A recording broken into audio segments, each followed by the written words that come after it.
किसी ने बड़े कमाल की बात कही है कि इस दुनिया के लिए आप सिर्फ एक व्यक्ति हैं, लेकिन अपने परिवार के लिए आप पूरी की पूरी दुनिया हैं। के लिए एक छोटी सी कहानी। ये कहानी एक फादर और सन की। एक बार एक पापा जी अपने ऑफिस से फ्रस्ट्रेट होकर के देर शाम में घर पहुंचे।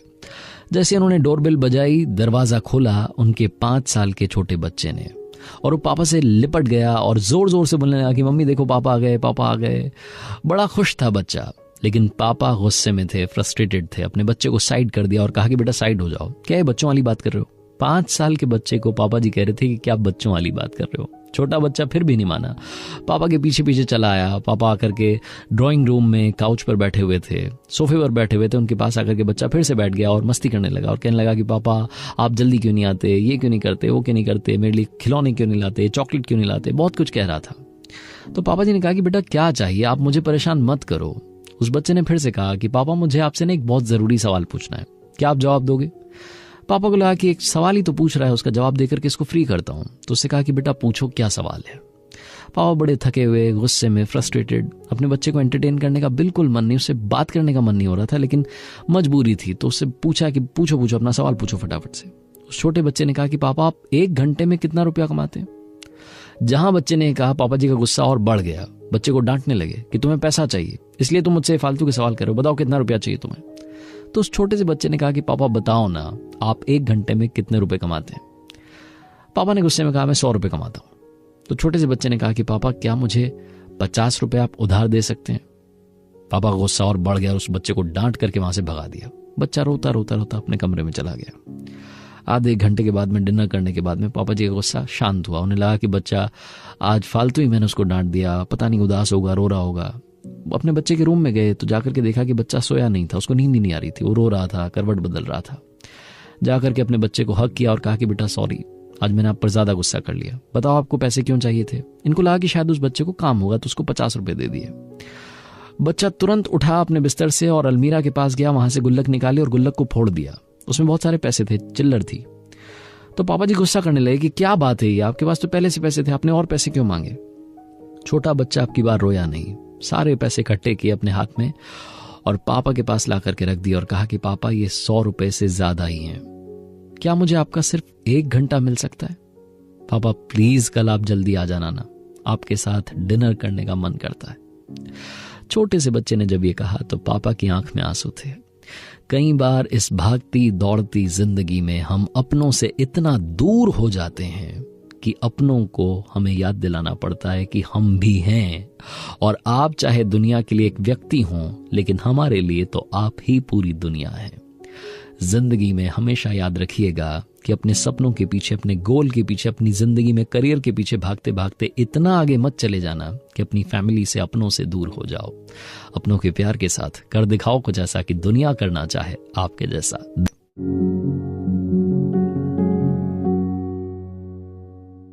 किसी ने बड़े कमाल की बात कही है कि जिंदगी की परीक्षा में कभी नंबर नहीं मिलते, इसीलिए जब लोग आपको दिल में जगह दे दें तो समझ लीजिएगा पास हो गए आप। हाय गाइस, मेरा नाम है आरजे कार्तिक और आपके लिए एक छोटी सी कहानी। ये कहानी एक ऐसे राजा की जिसकी उम्र ढल चुकी थी, जो बूढ़ा हो चला था। समस्या ये नहीं थी कि उसने उत्तराधिकारी का चुनाव नहीं किया था, उसने अपने बड़े बेटे को अपने राज्य का अगला राजा घोषित कर दिया था। समस्या ये थी कि उसके पास में अब उम्र में बड़े कम साल बचे थे, बड़ी कम उम्र बची थी। बहुत सारे वैद्यों ने, बहुत सारे ज्योतिषियों ने कह दिया था कि आपका समय खत्म होने को आया है। आप एक काम कीजिए, जंगल में चले जाइए, संन्यास लीजिए, कुटिया बनाइए, वहीं रहिए और ऊपर वाले की भक्ति में थोड़ा समय लगाइए। राजा लेकिन अकेले नहीं जाना चाहता था। राजा की 4 रानियां थी और वो उनमें से किसी एक के साथ में संन्यास लेना चाहता था।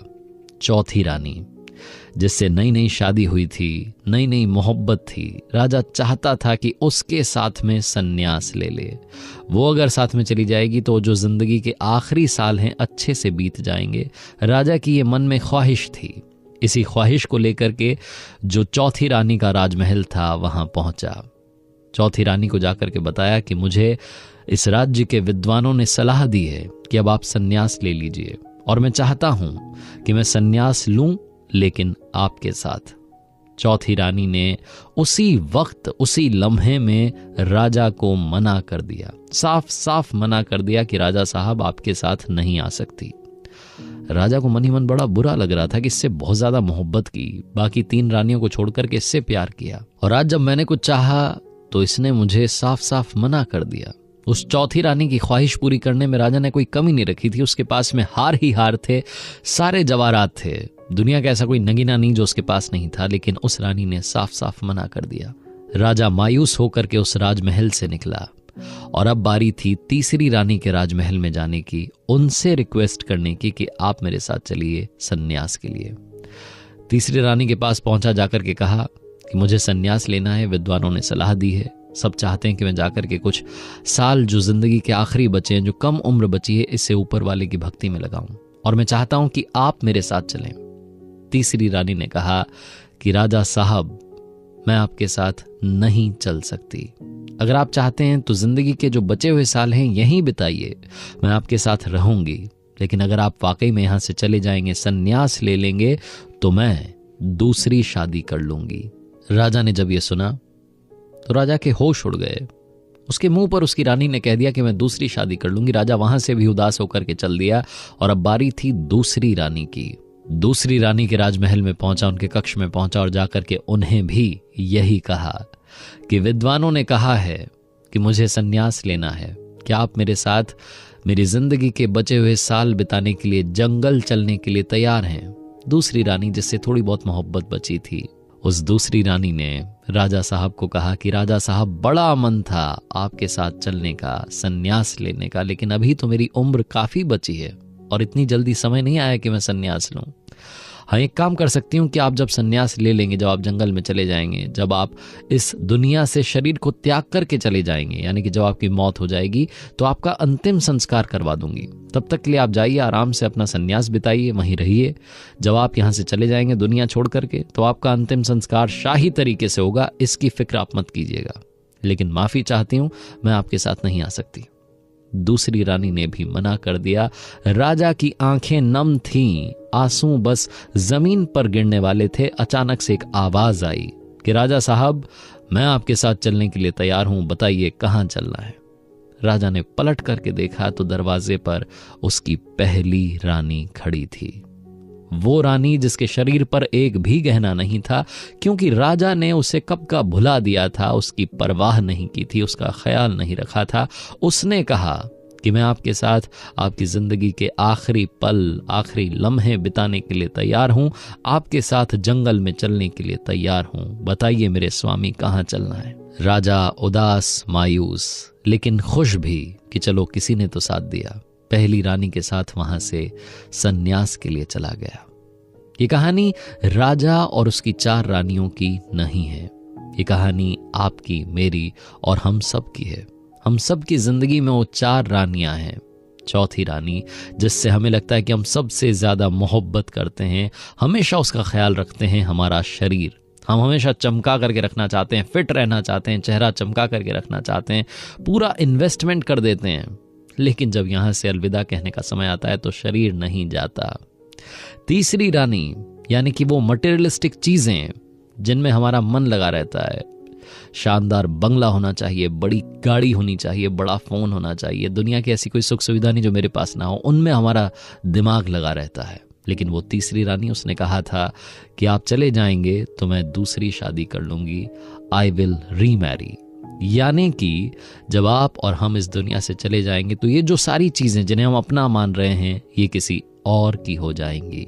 और अब बात करते हैं दूसरी रानी की। दूसरी रानी ने कहा कि मैं आपके साथ तो नहीं आ सकती, लेकिन जब आप इस दुनिया को छोड़ करके चले जाएंगे तो आपका अंतिम संस्कार अच्छे से करवा दूंगी, शाही तरीके से करवा दूंगी। दूसरी रानी यानी कि आपकी फैमिली, आपके क्लोज्ड वंस, आपके लव्ड वंस, वो जितना चाहें आपके साथ नहीं आ सकते। जब आपको जलाया जा रहा होगा, दफनाया जा रहा होगा, वो चाह करके भी उसी पल, उसी लम्हे में आपके साथ दुनिया नहीं छोड़ सकते। अंतिम संस्कार तक आपके साथ जरूर आ सकते हैं। इसीलिए दूसरी रानी ने कहा कि आप चले जाइए सन्यास, अंतिम संस्कार की जिम्मेदारी मेरी होगी। और पहली रानी, जिसकी ना उस राजा ने परवाह की और ना हमने परवाह की, यानी कि हमारी अपनी सोल, हमारी अपनी आत्मा, जिसका हमने ख्याल नहीं रखा, जो हर लम्हा हमारे साथ है, हर पल हमारे साथ है, हर फैसले में हमारे साथ है, जिसकी हमने कभी परवाह नहीं की, जिसके लिए हमने कभी समय नहीं निकाला, वही हमारे साथ इस दुनिया को छोड़ करके जब हम जाएंगे तो वही हमारे साथ जाएगी। इस छोटी सी कहानी से बस यही कहना चाहता हूं कि अगर आप वाकई में मन की शांति चाहते हैं, पीस ऑफ माइंड चाहते हैं, तो बहुत जरूरी है अपनी पहली रानी का ख्याल रखें, उस सोल का ख्याल रखें जिसकी वजह से हम इस दुनिया में हैं।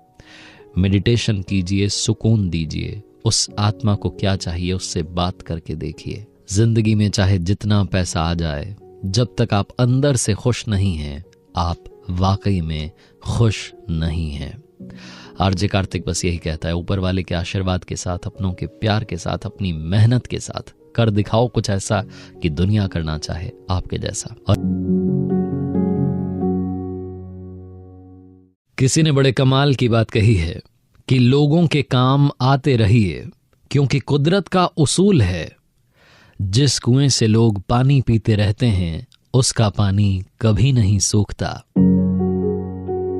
हाय गाइस, मेरा नाम है आरजे कार्तिक और आपके लिए एक छोटी सी कहानी। ये कहानी भगवान गौतम बुद्ध की। बात उन दिनों की है जब वो एक गांव से दूसरे गांव में जाते थे, एक शहर से दूसरे शहर में जाते थे, भ्रमण पर निकले थे अपने शिष्यों के साथ और अलग अलग जगह जाकर के प्रवचन दिया करते थे, उपदेश दिया करते थे, कोशिश करते थे कि लोगों की जिंदगी में उनकी बातों से कुछ तो फर्क पड़ जाए, कुछ अच्छी बातों को लोग ग्रहण कर लें तो उनकी जिंदगी बदल जाए। एक बार ऐसे ही एक गांव से दूसरे गांव के लिए निकले थे। रास्ता काफी लंबा था। चलते चलते दोपहरी का वक्त था, बड़ी जोर की प्यास लगने लगी। उनके शिष्यों ने कहा कि गुरुदेव, हमें विश्राम कर लेना चाहिए। भगवान गौतम बुद्ध ने वो बात मान ली और बरगद के पेड़ के नीचे विश्राम करने के लिए रुक गए। तभी उन्होंने अपने एक शिष्य से कहा कि काम कीजिएगा, इस बरगद के पेड़ से 20 कदम दूर जाइए और वहां जाकर के 2 बार गोल चक्कर लगाइए, परिक्रमा लगाइए और वापस आइए। शिष्य ने वही किया। जब वापस आया तो भगवान गौतम बुद्ध ने उससे पूछा कि क्या आपको कहीं से ठंडी हवा आ रही थी? शिष्य ने कहा कि हाँ, मुझे उत्तर दिशा से ठंडी हवा आ रही है। भगवान गौतम बुद्ध ने कहा कि फिर ठीक है, बर्तन लेकर के जाओ और उत्तर दिशा में कोई ना कोई पीने के पानी का स्थान होगा, वहां से पानी भर करके लाओ और सबकी प्यास बुझाओ। शिष्य ने कहा जो आ गया। उसके बाद वो निकल गया। उत्तर दिशा में थोड़ा चला तो वाकई में उसके लिए सरप्राइज था, वहां गांव का एक बड़ा तालाब था। लेकिन सबसे बुरी बात यह थी कि उस तालाब के किनारे लोग गंदगी मचाए बैठे थे। यानी कि वहां पर कोई कपड़े धो रहा था, कोई अपने जानवरों को नहला रहा था, कोई खुद नहा रहा था। पूरे तालाब की मिट्टी ऊपर आ चुकी थी, तालाब में गंदा पानी था। शिष्य को समझ नहीं आया कि यहां से पीने का पानी भर करके अपने भगवान के लिए कैसे लेकर के जाऊं, अपने बाकी साथियों के लिए कैसे लेकर के जाऊं। उस शिष्य ने बहुत देर इंतजार किया, मन ही मन जो गुस्सा आ रहा था उसको कंट्रोल किया। तभी एक और गांव वाला आया, अपने साथ में 3-4 भैंसे लाया और सीधी उसने तालाब में उतार दी। अब की बार और पानी गंदा हो गया और शिष्य को गुस्सा आया। वो बस भला बुरा सुनाने ही वाला था कि अचानक उसे उसके गुरुदेव भगवान की वो बात याद आई कि शांत रहिए। शिष्य ने अपने आप को शांत रखा और चुपचाप वहां से वापस उसी बरगद के पेड़ के पास आ गया। भगवान गौतम बुद्ध को प्रणाम किया और कहा कि मुझे माफ कीजिएगा, आपके लिए और बाकियों के लिए पीने का पानी नहीं ला पाया। उन्होंने पूछा कि हुआ क्या? तो अचानक से उस शिष्य का वो जो गुस्सा था, जो उसने अंदर रोक रखा था, वो बाहर फूट पड़ा और वो भगवान गौतम बुद्ध के सामने कहने लगा कि वहां हाल बेहाल हो रखा है, गांव वालों को शर्म नहीं आती, पता नहीं क्या क्या सुनाने लगा। भगवान गौतम बुद्ध ने कहा कि शांत हो जाओ, थोड़ी देर के लिए यहीं विश्राम करते हैं, उसके बाद यहां से चलेंगे। 3-4 घंटे वहां रुके। उसके बाद फिर से भगवान गौतम बुद्ध ने अपने उसी शिष्य से कहा कि बर्तन लेकर के जाओ, उसी उत्तर दिशा में जाओ जहां तुम्हें तालाब मिला था, वहां से पीने का पानी भर कर लाओ और अब की बार सबको पानी पिलाओ। शिष्य ने सोचा कि क्या अजीब बात है, अभी तो बताया कि वहां पानी गंदा है, लेकिन भगवान ने मान ही नहीं रहे, अब इनका आदेश मानना पड़ेगा। चुपचाप चला गया और अब की बार उसके लिए बड़ा सरप्राइज ये था कि अब की बार तालाब में पानी निर्मल था, स्वच्छ था, पीने लायक था, सारी गंदगी गायब थी। पीने का पानी उस बर्तन में भरा, वापस आया, सबको पानी पिलाया और फिर आखिरी में भगवान से पूछा कि मुझे बताइए कि यह चमत्कार कैसे हुआ, वहां तो पानी गंदा था, अचानक से साफ कैसे हुआ। भगवान गौतम बुद्ध ने अपने उस शिष्य को जो कहा, ध्यान से सुनिएगा। उन्होंने कहा कि बस कुछ नहीं हुआ। हमने थोड़ा सा वक्त उस तालाब को दिया और उसकी सारी गंदगी, सारी मिट्टी नीचे बैठ गई और पानी तो पहले भी साफ था, तुम्हें फिर से साफ दिखाई देने लगा।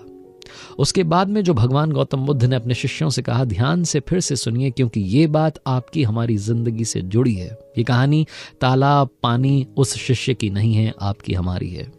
हमारे दिमाग में भी कई बार जब नेगेटिविटी हावी हो जाती है, नकारात्मकता हमारे ऊपर हावी हो जाती है, तब हम समझ नहीं पाते कि क्या करें, अपने दिमाग को शांत कैसे रखें।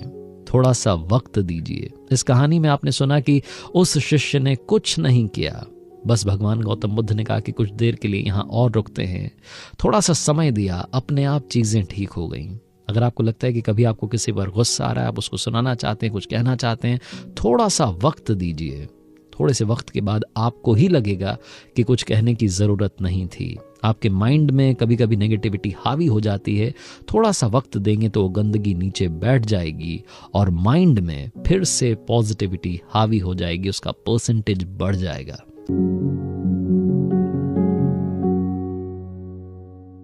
किसी ने बड़े कमाल की बात कही है कि जिंदगी में संकट का हर दरिया पार भी होगा, थोड़ी सी हिम्मत रखिए, देखना एक दिन चमत्कार भी होगा। हाय गाइस, मेरा नाम है आरजे कार्तिक और आपके लिए एक छोटी सी कहानी। ये कहानी एक ऐसे सेठ जी की जिनके पास में बहुत सारी फैक्ट्रीज थीं, बहुत बड़ा बिजनेस था, लेकिन वो नास्तिक थे। ऊपर वाले से दूरी बनाए रखने में उनको अच्छा लगता था। लेकिन उनके जो घर वाले थे वो बिल्कुल ऑपोजिट थे सेठ जी के। उन्हें पूजा पाठ में, हवन में, ऊपर वाले में बड़ा यकीन था, बड़ा विश्वास था, बड़ी श्रद्धा थी। एक दिन एक फैक्ट्री का दौरा करने के बाद में सेठ जी वापस आए और शाम में जब घर पहुंचे तो देखा कि सारे घर वाले पूजा पाठ में लगे थे। सेठ जी चुपचाप अपने कमरे में चले गए, दिन भर का हिसाब करने लगे, एनालाइज करने लगे कि क्या सही हुआ, क्या गलत हुआ। नौकर से कहा कि एक कप कॉफी बना लाना। नौकर एक कप कॉफी बनाने के लिए चला गया। अचानक से सेठ जी को सीने में दर्द होने लगा, बेचैनी होने लगी। तुरंत नौकर को आवाज दी और कहा कि कॉफी बाद में, पहले डॉक्टर्स को बुलाओ। उस शहर के जितने बड़े डॉक्टर्स थे उनकी एक टीम वहां पहुंच गई। सेठ जी की हर तरीके से जांच की गई। सेठ जी हर तरीके से फिट थे, लेकिन डॉक्टर्स को बार बार कह रहे थे कि मुझे अच्छा नहीं लग रहा है। डॉक्टर्स ने कहा कि ठीक है, आपको अच्छा नहीं लग रहा तो कुछ दवाई आपके लिए लिख करके चले जाते हैं, वैसे आपकी तबीयत को कुछ नहीं हुआ, आप बिल्कुल स्वस्थ हैं, मस्त रहिए, ज्यादा चिंता मत कीजिए, बिजनेस का लोड मत लीजिए, सब अच्छा होगा। सेठ जी ने कहा कि अरे कोई चिंता नहीं है, बस ऐसे ही मुझे अंदर से अच्छा नहीं लग रहा है। डॉक्टर्स ने दवाई लिखी, नौकर दवाई लेने के लिए गया, वापस आया, सेठ जी को दवाई दी। खाना खाने के बाद में सेठ जी आराम करने के लिए अपने रूम में चले गए, लेकिन उन्हें नींद नहीं आ रही थी। करवट बदल रहे थे, करवट बदलते बदलते कब रात की 3 बज गई उन्हें मालूम ही नहीं चला। उन्होंने घड़ी देखी तो मालूम चला कि रात की 3 बज रही है। बेचैनी अभी भी उसी लेवल पर थी, अभी भी उन्हें अंदर से ठीक नहीं लग रहा था, अच्छा महसूस नहीं कर रहे थे। उन्हें लगा कि शायद ये बंद कमरे में हूं, घुटन हो रही है, इसलिए उस बंद कमरे से बाहर निकले। बड़ा सा घर था, शानदार बंगला था, बगीचे में आकर के टहलने लगे। वहां भी उन्हें सुकून नहीं मिला, तो सेठ जी ने चप्पल पहनी और निकल गए अपनी कॉलोनी में सड़क पर घूमने के लिए। वो पुराने दिन याद करने लगे जब आराम से बिना किसी रोक टोक के घूमने जाते थे, जिंदगी को जीते थे। अब तो सिर्फ और सिर्फ बिजनेस में उलझ करके रह गए थे, अपने परिवार के बारे में, बिजनेस के बारे में सोचते चले जा रहे थे और कब घर से दूर निकल गए मालूम ही नहीं चला। सड़क किनारे एक चबूतरा था, वहां जाकर के बैठ गए, अपनी चप्पल नीचे उतार दी और आराम से अपनी जिंदगी के बारे में सोचने लगे। वहां उन्हें उस चबूतरे पर अच्छा लग रहा था। तभी अचानक से कुत्ता आया और उनकी एक चप्पल मुंह में दबा करके भाग गया। ये जो अचानक से घटना हुई, सेठ जी चौंक गए, अपनी एक चप्पल पहनी और कुत्ते के पीछे भागते चले गए। कुत्ता दौड़ता दौड़ता एक झुग्गी झोपड़ी में घुस गया। उस कुत्ते को जोर से आवाज लगाई तो उस कुत्ते ने वो जो चप्पल मुंह में दबाई थी उसे वहां छोड़ी और आगे भाग गया। सेठ जी वहां पहुंचे जहां उसने चप्पल छोड़ी थी, चप्पल पहनी और याद आया कि मैं कहाँ, मतलब इतना लेट हो गया हूं, अब तो मुझे घर वापस चलना चाहिए। वो दूसरी चप्पल पहन करके घर की तरफ निकलने ही वाले थे कि अचानक से उन्हें किसी के जोर जोर से रोने की आवाज आने लगी। उन्हें समझ नहीं आया कि इतनी देर रात में, सुबह होने को आई है, कौन रो रहा है। ध्यान दिया तो मालूम चला कि एक झोपड़ी में एक महिला रो रही थी, जोर जोर से चिल्ला रही थी। सेठ जी के एक मन ने कहा कि अपने को क्या मतलब है, अपन तो घर चलते हैं, मेरा कोई मतलब नहीं है, मैं जानता नहीं हूं, पहचानता नहीं हूं, क्यों किसी के पचड़े में पड़ना। फिर उनके दूसरे मन ने कहा कि एक बार जाकर के पूछ तो लेते हैं कि चक्कर क्या है। वो जो दूसरे मन की अच्छी आवाज थी उससे सेठ जी ने सुना। हिम्मत करके उसकी झोपड़ी के पास गए महिला की और वहां जाकर के दरवाजा खटखटाया। महिला ने दरवाजा खोला, रोती चली जा रही थी। सेठ जी ने सबसे पहले तो माफी मांगी कि मुझे माफ कीजिएगा, मैं यहाँ से गुजर रहा था, आपके रोने की आवाज़ आई और मुझे लगा कि मुझे आपसे बात करनी चाहिए, बुरा मत मानिएगा, कुछ गलत मत समझिएगा। उस महिला ने कहा कि मैं तो किसी भी चीज़ का बुरा नहीं मान रही, जिंदगी ने मेरे साथ बुरा कर दिया है। वो रोती चली जा रही थी। सेठ जी ने पूछा कि क्या हो गया है, इतनी सुबह आप क्यों रो रही हैं, 4 बजने को आई है। उस महिला ने कहा कि क्या बताऊं, मेरी ये 7 साल की बच्ची है, बीमार है, इसका ऑपरेशन होना है, इसका इलाज करवाना है, लेकिन मेरे पास में पैसा नहीं है। सेठ जी ने पूछा कि आप कहाँ काम करती हैं, जहाँ काम करती हैं उनसे मदद मांगती। उस महिला ने बताया कि वो घर घर जाकर के झाड़ू पोंछा करती है, लेकिन कोई भी मदद करने के लिए आगे नहीं आ रहा है। सब ने कहा कि हमारे पास में इतना पैसा नहीं है। सेठ जी ने अब की बार फिर से उस महिला से दूसरा सवाल पूछा कि ठीक है, आपकी कोई मदद नहीं कर रहा है, लेकिन ऐसे सुबह सुबह 4 बजे यहाँ रोने से चिल्लाने से क्या कोई मदद मिल जाएगी? उस महिला ने जो कहा ध्यान से सुनिएगा। उस महिला ने कहा कि कल यहाँ से एक बाबा जी निकले थे। मैं अपना दुखड़ा उनके सामने रोने लगी तो उन्होंने कहा कि बेटा कुछ मत करो, बस सुबह 4 बजे का इंतजार करो, और जैसे ही 4 बजे वैसे ही अपनी झोपड़ी की दीवार से सर लगा करके जोर जोर से रोना, जोर जोर से चिल्लाना, देखना अपने आप तुम्हें मदद मिलेगी। जहां उस महिला ने कहा, सेठ जी का दिल पिघल गया। कभी उन्होंने ऊपर वाले की उस शक्ति में बिलीव नहीं किया था, लेकिन अचानक से उन्हें लगा कि कोई तो है जो इस दुनिया को चला रहा है। अचानक से सेठ जी का दिल पिघला और तुरंत डॉक्टर्स को कॉल लगाया और कहा कि एक बच्ची है जिसका ऑपरेशन अभी के अभी होना चाहिए, उसका इलाज कीजिए, उसे ठीक कीजिए। एम्बुलेंस को कॉल लगाया, उस बच्ची का ऑपरेशन करवाने के लिए सीधा उसे हॉस्पिटल भेजा। उस महिला से कहा कि कल से आप मेरी फैक्ट्री में काम करेंगी, आप मेरे घर में एक सर्वेंट क्वार्टर है खाली पड़ा है, उसमें रहेंगी, आपको यहाँ झोपड़ी में रहने की जरूरत नहीं है। सेठ जी वापस घर आ चुके थे, उनकी बेचैनी खत्म हो चुकी थी, लेकिन मन में एक सवाल बना हुआ था कि कौन है जो इस दुनिया को चला रहा है, जिसने मुझे वहां सुबह 4 बजे उस झोपड़ी के बाहर पहुंचा दिया। और अगर वाकई में कोई ऊपर वाला है तो फिर वो हमें जातियों के नाम पर, धर्म के नाम पर लड़ा क्यों रहा है? क्योंकि ना तो मैंने उस महिला से जाति पूछी, ना उसने मेरी जाति पूछी, बस ऊपर वाले ने मुझे एक जरिया बना करके वहां मदद करने के लिए भेज दिया। सेठ जी को एक बात तो समझ में आ गई कि ऊपर वाला चाहता है हम सब इंसानियत को अपना धर्म माने, एक दूसरे की मदद करने को अपना धर्म माने, जब भी कोई मुसीबत में हो तो उसकी मदद करते चलें। सेठ जी को एक और बात समझ में आ गई कि सिर्फ कर्म करने से कुछ नहीं होगा, मदद करना, मुस्कान बांटना भी बहुत जरूरी है, क्योंकि जो दूसरों की मदद करते हैं ऊपर वाला उनकी मदद करता है। छोटी सी कहानी है, बहुत सारे मैसेज आपको देती है, हमें देती है कि जिंदगी में मुस्कान बांटते चलिए, और ह्यूमैनिटी नाम का जो सबसे बड़ा रिलीजन है उसमें अपना बिलीफ बनाए रखिए।